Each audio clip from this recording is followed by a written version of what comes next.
Alhamdulillahi Rabbil Alamin. Assalatu wassalamu ala nabiyyina al-karim wa ala alihi wa ashabihi wa man tabi'ahu bi ihsanin ila yaumil qiyamah. Jamaah salat duhurin insyaallah rahmatil Allah subhanahu wa ta'ala. Kembali pada siang hari ini kita memuji kehadirat Allah subhanahu wa ta'ala atas segala nikmat-nikmat yang Allah subhanahu wa ta'ala berikan kepada kita semua. Dan selawat dan taslim senantiasa kita curahkan kepada Nabi kita Nabiullah Muhammad sallallahu alaihi wasallam, kepada seluruh sahabat-sahabat beliau, keluarga-keluarga beliau, serta mereka yang senantiasa berjalan di atas sunnah beliau sampai hari kiamat kelak. Hadirin rahimani wa rahimakumullahu ta'ala jami'an. InsyaAllah pada subuh yang berberkah ini, di hari ke-25 dari bulan suci Ramadan, kita akan kembali melanjutkan pembahasan kita dari buku Tadabbur Kisah Qur'ani. Kita masih berada dari kisah Nabiullah Musa alaihissalam yang mengajarkan kita tentang bagaimana sih potret penuntut ilmu agama yang sejati itu. Dan kisahnya ini itu terdapat di dalam surah Al-Kahfi. Dan di dalam muqaddimah kita ataupun pembahasan kita sebelum kita masuk ke ayat yang ke-60 sampai ayat yang 82, bahwasanya di dalam surah Al-Kahfi ini mengandung 4 buah kisah.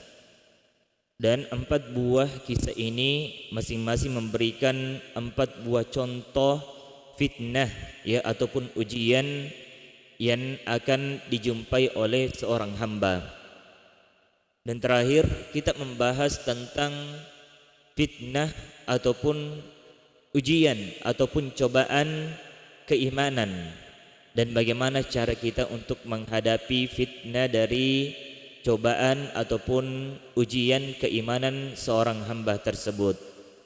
Dan insyaallah pada kesempatan yang berbahagia ini kami akan masuk ke bagian yang kedua, yaitu solusi dalam menghadapi fitnah ataupun ujian harta dan kekayaan, ya, yaitu solusi untuk kita menghadapi yang namanya ujian ataupun cobaan harta dan kekayaan. Jika kita berbicara tentang harta dan kekayaan, agama Islam kita itu tidak pernah melarang seorang hamba itu untuk menjadi seorang hamba yang kaya raya. Tidak ada pelarangan untuk itu. Bahkan kalau kita ingin lihat, ya, para sahabat-sahabat Nabiullah Muhammad sallallahu alaihi wasallam, ya, mereka kebanyakan juga adalah seorang saudagar, seorang pedagang. Abu Bakar, Utsman bin Affan, Abdurrahman bin Auf, mereka semuanya adalah pedagang yang sukses pada masanya. Dan bahkan kekayaan mereka itu, ya, bisa dikata mereka adalah orang terkaya pada waktu itu. Tetapi apakah harta kekayaan mereka itu menjadikan mereka lalai jauh dari Allah Subhanahu wa taala? Ya, kalau kita ingin melihat sejarah yang dituliskan, bahwasanya justru, ya, dengan kekayaan mereka, kekayaan yang dimiliki oleh para sahabat radhiyallahu taala anhum, justru dengan kekayaannya itu mereka menjadi lebih dekat kepada Allah Subhanahu wa taala. Mereka justru bisa lebih taat kepada Allah Subhanahu wa taala dengan kekayaan yang mereka miliki. Anggaplah saja, ya, contohnya Abdurrahman bin anggaplah saja contohnya bukan, ya, Utsman bin Affan. Ya, Utsman bin Affan. Utsman bin Affan ini dengan kekayaan yang ia dimiliki, dia mampu membeli surga Allah Subhanahu wa taala. Ya, di dalam sebuah hadis disebutkan bahwasanya ada sebuah sungai yang waktu itu yang digunakan oleh kaum muslimin, tetapi pemiliknya adalah orang Yahudi. Dan orang Yahudi ini melarang kaum muslimin untuk mengambil air dari sumur itu. Maka Nabi kita Muhammad sallallahu alaihi wasallam, ya, berkata kepada sahabatnya waktu itu, siapa yang mau membeli sumur ini, ya, membeli sumur ini dan dia infakkan untuk dipergunakan oleh kaum muslimin waktu itu, maka akan dijaminkan surga baginya. Maka sontak Utsman bin Affan maju menjadi orang terdepan, membeli sumur ini berserta dengan tanah-tanahnya dan digunakan oleh kaum muslimin. Dan sampai hari ini sumur itu katanya masih ada dan masih digunakan. Jadi coba kita lihat ya bagaimana sahabat Utsman bin Affan ini dengan kekayaan yang ia miliki, ya dia betul-betul menggunakan kekayaannya ini untuk mencari ridha Allah Subhanahu wa taala. Dia menggunakan kekayaannya untuk bagaimana dia bisa menjadi hamba yang lebih taat kepada Allah Subhanahu wa taala. Dan bukan hanya dari segi itu, Utsman bin Affan walaupun dia adalah seorang yang kaya raya, pernah ada satu riwayat yang menyebutkan bahwasanya sahabat yang mulia ini Utsman bin Affan pernah suatu ketika kalau dia sholat, dia itu sholat menghatamkan satu Al-Quran 30 juz. Ya jadi walaupun dia kaya raya, dia tetap menjadi hamba yang taat. Padahal kalau mau dikata mungkin mereka kesibukannya juga luar biasa, karena mereka juga adalah pedagang, bahkan pedagang yang sukses, tetapi ibadahnya juga tetap Masya Allah, tetap luar biasa. Bahkan disebutkan di dalam riwayat, beliau dalam satu kali salat malam beliau menghatamkan 30 juz Al-Quran. Ini luar biasanya sahabat-sahabat dahulu. Dan bahkan ada perkataan Utsman bin Affan yang sampai hari kami selalu pegang, ya bahwasanya lau tahratil qulub la yashba min qiraatil Quran. Utsman bin Affan berkata, andaikan katanya hati kita ini bersih, ya bersih dari penyakit-penyakit yang namanya penyakit-penyakit maksiat, durhaka kepada Allah Subhanahu wa taala, la yashba min qiraatil Quran, tidak akan pernah kenyang yang dari namanya membaca Al-Quran. Tetapi mungkin kita hari ini karena kebanyakan hati kita mungkin masih banyak diisi ya dengan kemaksiatan-kemaksiatan, jadi kita masih terasa sangat sulit untuk banyak-banyak membaca Al-Quran. Jadi itu sedikit ya kisah yang menggambarkan, memberikan gambaran kepada kita bahwasanya harta benda yang kita miliki, yang terbaik adalah harta benda yang bisa kita manfaatkan untuk di jalan ketaatan kepada Allah Subhanahu wa taala. Dan sekali lagi kami ulangi bahwasanya agama Islam ini tidak pernah melarang kita untuk menjadi orang kaya. Agama Islam tidak pernah melarang kita untuk bekerja. Bahkan di dalam Al-Quran Allah Subhanahu wa taala berfirman, "Fa idza qudiyatis shalah", apabila kalian telah mendirikan salat, apa perintah Allah Subhanahu wa taala? "Fantashiru", bertebaranlah kalian di muka bumi ini. Untuk apa? Min fadlillah, untuk mencari rezeki yang Allah Subhanahu wa taala berikan kepada kalian. Jadi dari sini ayat ini kita memahami Allah Subhanahu wa taala tidak pernah melarang kita untuk bekerja. Tetapi yang terkadang salah ya di sebagian kaum muslimin itu, terkadang kalau mereka sudah diberikan harta kekayaan oleh Allah Subhanahu wa taala, bukan malah sebaliknya, harta kekayaan itu justru membuat dia jauh dari Allah Subhanahu wa taala. Dia gunakan harta kekayaannya untuk hal-hal yang dapat mengundang murka Allah Subhanahu wa taala, bukan yang seperti ini yang kita inginkan. Tetapi agama kita mengajarkan bagaimana harta kita itu bisa kita gunakan untuk kita bisa menjadi hamba yang lebih dekat kepada Allah Subhanahu wa taala. Kita masuk kepada buku kita bahwasanya bagaimana solusinya agar kita bisa mengatasi yang namanya fitnah ataupun cobaan, ujian harta benda ini. Karena kebanyakan dari kita kalau Allah Subhanahu wa taala sudah ringankan rezeki kita, sudah diberikan harta kekayaan, kebanyakan kita lupa dengan Allah Subhanahu wa taala. Maka di dalam surah Al-Kahfi ini, di dalam surah Al-Kahfi dia juga memberikan kepada kita tentang solusi. Ya solusi bagaimana kita dengan harta benda yang kita miliki itu kita tidak lupa dengan Allah Subhanahu wa taala. Yang pertama adalah memahami ataupun mengetahui bagaimana hakikat kehidupan dunia itu. Ya kita memahami bagaimana sih hakikat kita hidup di muka bumi ini. Apakah kita hidup di muka bumi ini hidup untuk selama-lamanya atau hidup hanya untuk sementara? Kalau kita pahami bahwasanya hidup di dunia ini hanya untuk sementara, dan kita betul-betul memahami itu bahwasanya di dunia ini hanya hidup sementara, maka kita akan mempersiapkan bekal terbaik kita untuk menghadapi yang namanya kehidupan yang kekal. Dan salah satu bekal terbaik untuk menghadapi kehidupan yang kekal, yaitu kehidupan akhirat, adalah dengan mempergunakan harta kita dengan cara menyedekahkannya, menginfakkannya di jalan ketaatan kepada Allah Subhanahu wa taala. Karena itulah hakikatnya harta kita yang sesungguhnya. Harta kita yang sesungguhnya adalah harta yang kita telah infakkan di jalan Allah Subhanahu wa taala. Adapun harta kita yang kita simpan di dalam rekening kita, itu pada hakikatnya bukan milik kita. Karena kalau kita meninggal, itu akan menjadi milik waris kita, milik dari ahli waris kita. Dan kalau ahli waris kita adalah istri kita misalkan, ya, istri kita nanti ini kalau kita sudah meninggal paling 1 tahun, 2 tahun, 3 tahun dia menikah lagi, akhirnya menjadi miliknya bersama dengan suaminya yang sekarang.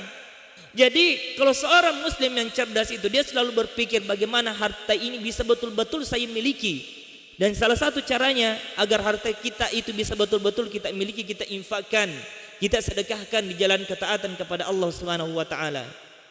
Dan inilah tak kala kita mengetahui bagaimana hakikatnya kehidupan dunia ini, bahwasanya dunia ini hanya sementara, insya Allah ya harta benda kita itu tidak akan menipu kita. Ya, kita tidak akan terlena dengan harta kekayaan yang kita miliki. Di sini Allah Subhanahu wa taala berfirman, ya, di ayat yang ke-45. Kami bacakan firman Allah, "Wadrib lahum mathalal hayatid dunya kama'in anzalnahu minas sama'i fakhtalata bihi nabatul ardh fa asbaha hashiman tadruhu ar-riyah wa kana Allahu ala kulli syai'in muqtadira." Bahwasanya Allah Subhanahu wa taala di sini memperumpamakan, ya, memperumpamakan kepada hamba-hambanya mathalul hayatid dunya, bahwasanya kehidupan dunia itu yaitu hanya seperti air hujan, seperti air hujan yang kami turunkan dari langit, maka menjadi subur karena tumbuh-tumbuhannya di muka bumi ini. Kemudian tumbuhan itu menjadi kering diterbankan oleh angin.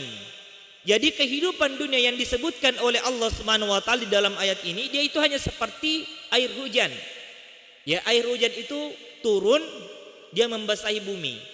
Dan dari basah bumi tersebut itu akan tumbuh tumbuh-tumbuhan.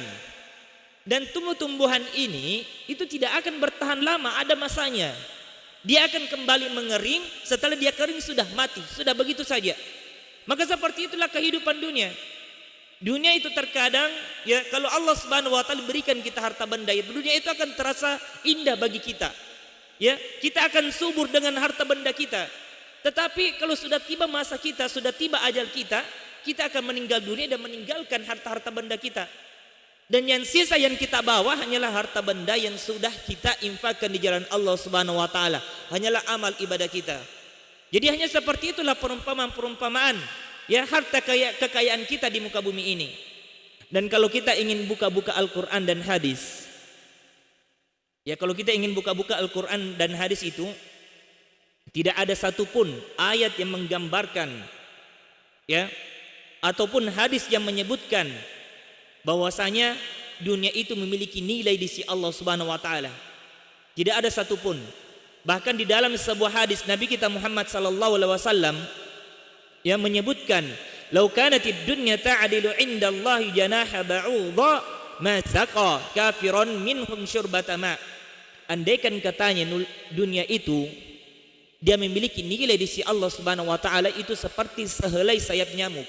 Ya, sehelai saja, ya, sehelai dari sayap nyamuk.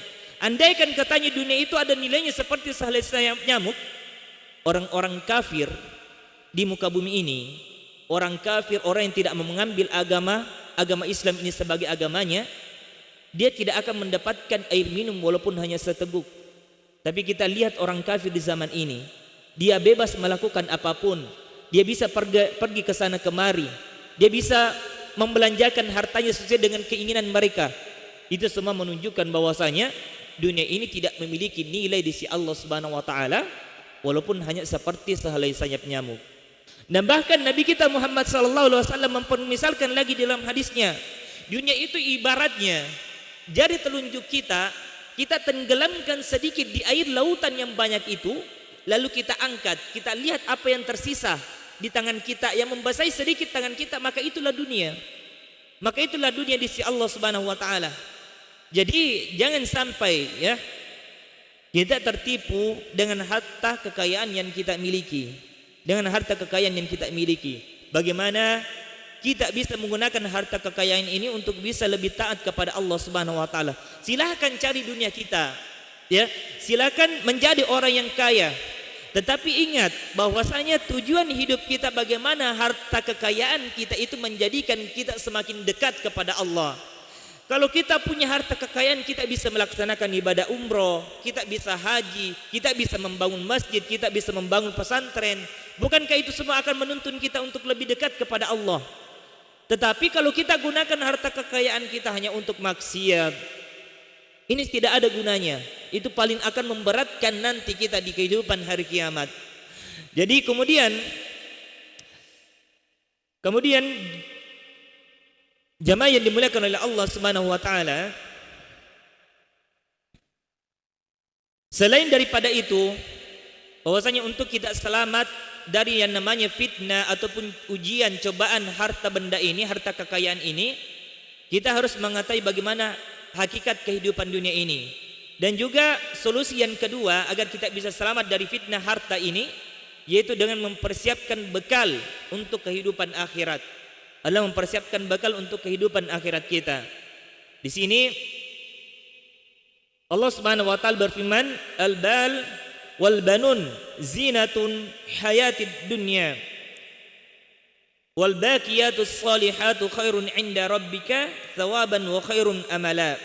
Bahwasanya harta dan anak-anak itu adalah perhiasan kehidupan dunia, tetapi amalan-amalan yang kekal, lagi amalan-amalan soleh adalah lebih baik padanya di sisi Rabbmu, serta lebih baik untuk menjadi harapan. Jadi di sini Allah Subhanahu wa taala memberikan gambaran kepada kita bahwasanya harta benda dan keturunan kita, ya, dan keturunan kita itu lebih jauh, ya, lebih baik, ya, artinya lebih baik dibandingkan dengan amalan-amalan soleh yang kita lakukan. Jadi amalan-amalan soleh yang kita lakukan insya Allah itu lebih baik, ya, lebih baik dibandingkan dengan harta-harta kekayaan yang kita tumpuk, yang kita tidak mempergunakan harta kekayaan itu untuk jalan ketaatan kepada Allah Subhanahu wa taala. Karena bagi Allah Subhanahu wa taala harta benda itu hanyalah sekedar perhiasan dunia saja. Adapun amalan soleh, ya, amalan soleh yang kita lakukan, ketaatan yang kita lakukan, itu semuanya adalah amalan-amalan ataupun tiket bagi kita untuk menikmati surga Allah Subhanahu wa taala. Jadi hadirin yang dimuliakan oleh Allah Subhanahu wa taala, insyaallah pertemuan kita yang selanjutnya, pertemuan yang ketiga, kita akan masuk pada bagian yang ketiga, yaitu solusi dalam menghadapi fitnah ilmu, ya, cobaan ilmu. Karena kenapa? Ya karena biasanya ilmu itu, kalau orang biasanya sudah berilmu, kadang itu dia menjadikan hamba tersebut menjadi sombong, ya. Ini biasanya penyakit yang didapati dari para penuntut ilmu. Jadi insyaallah kita akan melanjutkan pada pertemuan kita yang selanjutnya, dan apa yang kita bahas pada siang hari ini yaitu berkenaan tentang fitnah harta, ya. Dan di dalam surah Al-Kahfi itu sudah diberikan kita solusinya.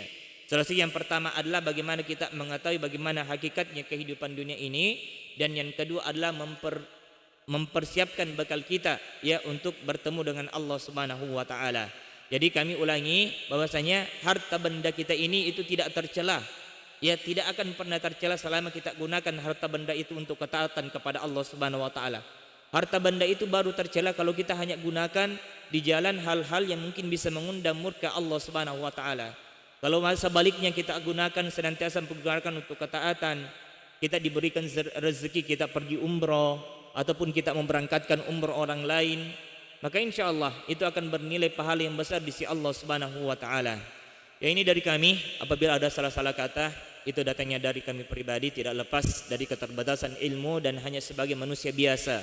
Dan apabila ada ucapan kami yang benar, sungguh itu hanya datangnya dari Allah Subhanahu wa taala. Dan kami Dan kami juga himbau kepada seluruh jamaah bahwasanya di sisa akhir dari bulan suci Ramadan ini ya senantiasalah kita untuk memperbanyak amal-amal ibadah kita, terutama bacaan-bacaan Al-Quran kita. Karena kata ulama kita, di antara amalan yang dianjurkan untuk kita perbanyak di sisa-sisa dari akhir bulan suci Ramadan ini, yaitu memperbanyak bacaan-bacaan Al-Quran kita. Kalau mungkin dalam jangka 5 hari ini kita masih bisa hatam lagi 1 kali 30 juz, maka insya Allah itu yang terbaik. Ya itu yang terbaik. Jadi intinya kita berusaha ya bagaimana kita memanfaatkan bulan suci Ramadan ini sehingga kita keluar dari bulan suci Ramadan ini ya kita mendapatkan kebaikan-kebaikan. Salah satu kebaikannya adalah pengampunan dari Allah Subhanahu wa taala atas mungkin dosa-dosa yang pernah kita perbuat. Ini dari kami tutup majelis pada siang hari ini dengan membaca doa kafaratul majelis. Subhanakallah bihamdik asyhadu an la ilaha illa anta astaghfiruka wa atubu ilaik. Assalamualaikum warahmatullahi wabarakatuh.